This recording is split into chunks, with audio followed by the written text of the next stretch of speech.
గొడవలు వస్తాయి. బయలుదేరు. అయ్యో మరి మేము అడిగింది ఆ తర్వాత చూసుకుందాం. నువ్వు ఇంకేమో ఆలోచించుకో. బయలుదేరు. వెళ్ళమంటున్నానుగా. రా అమౌంట్ ఉంటే బండిది. కుమార్ అడవిలోకి వెళ్ళాడంటే ఆ తర్వాత వాడిని కనిపెట్టడం ఆ దేవుడి వల్ల కూడా కాదు. ఎవరన్నా ఆర్కే కుమారన్నకి ఆయనకి మధ్య గొడవ ఏంటి?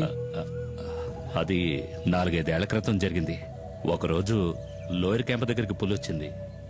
ఓ చంటి బిడ్డతో సహా 4గురిని ఆ పులి చంపేసింది. పులిని వెతుక్కుంటూ కుమార్ అడవిలోకి వెళ్ళాడు. ఈసీసీఎఫ్ ఆర్డర్తో ఆ రోజు రేంజర్గా వచ్చిన వాడే ఆర్కే.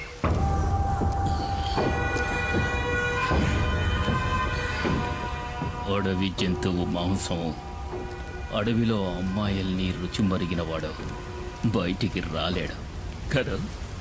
ఇదేం బాగలేదు సార్. దయచేసి అమ్మాయిని వదిలేయండి. పాపం ఎవరో లేని అనాథ ఆ పిల్ల.